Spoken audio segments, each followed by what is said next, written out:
ചൂട് കൂടുന്ന സാഹചര്യത്തിൽ പാലക്കാട്, തൃശൂർ ജില്ലകളിൽ ഉഷ്ണതരംഗ സാധ്യതാ മുന്നറിയിപ്പ് നൽകി. മറ്റു ജില്ലകളിലും ഉയർന്ന താപനില തുടരുകയാണ്. കഴിഞ്ഞ ദിവസത്തെ അപേക്ഷിച്ച് താപനില കുറഞ്ഞതോടെ കൊല്ലം ജില്ലയിലെ ഓറഞ്ച് അലർട്ട് പിൻവലിച്ചിട്ടുണ്ട്.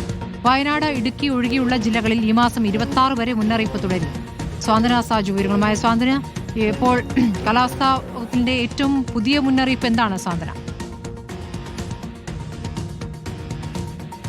സ്മൃതി, സംസ്ഥാനം അക്ഷരാർത്ഥത്തിൽ ചുട്ടുപൊള്ളുക തന്നെയാണ്. എല്ലായിടത്തും സാധാരണയേക്കാൾ 4 മുതൽ 5 ഡിഗ്രി അധിക താപനില രേഖപ്പെടുത്തുന്ന ഒരു സാഹചര്യമാണ് നിലവിൽ നിലനിൽക്കുന്നത്. ഇന്നലെ ഇപ്പോൾ ഉഷ്ണതരംഗ സാധ്യതാ മുന്നറിയിപ്പ് 3 ജില്ലകളിലാണ് നൽകിയിരുന്നതെങ്കിൽ ഇന്നിപ്പോൾ 2 ജില്ലകളായി അത് കുറഞ്ഞിട്ടുണ്ട് എന്നുള്ളത് ഒരാശ്വാസമാണ്. പക്ഷേ 2 ജില്ലകളിൽ ഇപ്പോഴും ഉഷ്ണതരംഗ സാധ്യതാ മുന്നറിയിപ്പ് കേന്ദ്ര കാലാവസ്ഥാ വകുപ്പ് നൽകിയിരിക്കുകയാണ്. ഒന്ന് പാലക്കാട് ജില്ലയിലും അതുപോലെ തന്നെ മറ്റൊന്ന് തൃശൂർ ജില്ലയിലുമാണ് ഉഷ്ണതരംഗ സാധ്യത നിലനിൽക്കുന്നുണ്ട് എന്നുള്ള മുന്നറിയിപ്പ് നൽകിയിരിക്കുന്നത്. അതുകൊണ്ട് തന്നെ ഈ 2 ജില്ലകളിലും താപനിലയുമായി ബന്ധപ്പെട്ട് ഇപ്പോൾ ഓറഞ്ച് അലേർട്ടും പ്രഖ്യാപിച്ചിട്ടുണ്ട്.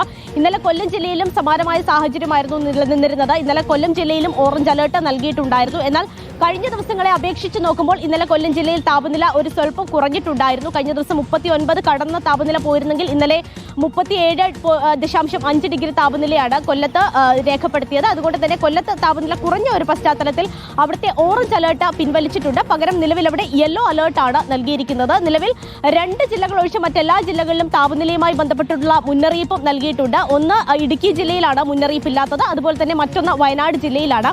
ഈ 2 ജില്ലയിലും മുന്നറിയിപ്പില്ല എങ്കിൽ പോലും ഇവിടെയും വലിയ ചൂട് തന്നെയാണ് അനുഭവപ്പെടുന്നത്. അതുകൊണ്ട് തന്നെ സംസ്ഥാനത്തൊട്ടാകെ വലിയ രീതിയിലുള്ള ഒരു ജാഗ്രത എല്ലാവരും പുലർത്തണം എന്നുള്ള കാര്യം തന്നെയാണ് കാലാവസ്ഥാ വകുപ്പ് അറിയിച്ചിരിക്കുന്നത്. അത് ഇന്നലെ ഇപ്പോൾ മുഖ്യമന്ത്രി അടക്കം സൂചിപ്പിച്ചതാണ്. ഒരു സെൽഫ് ലോക്ക്ഡൌൺ എന്ന രീതിയിലേക്ക് നമ്മൾ മാറണം. പ്രത്യേകിച്ച് രാവിലെ ഒരു 11 മണി മുതൽ വൈകുന്നേരം 3 മണി വരെയുള്ള സമയത്ത് നേരിട്ട് ഒരു കാരണവശാലും ശക്തമായ വെയിൽ ഏൽക്കാതിരിക്കാനുള്ള ഒരു ജാഗ്രത എല്ലാവരും പുലർത്തണം എന്നുള്ള കാര്യം തന്നെയാണ് കാലാവസ്ഥാ വകുപ്പ് അറിയിച്ചിരിക്കുന്നത്. സാധ്യതാ മുന്നറിയിപ്പാണ് ലഭിക്കുന്നത്. സ്വാന്തന സാജുവാണ് വിവരങ്ങൾ നൽകിയത്.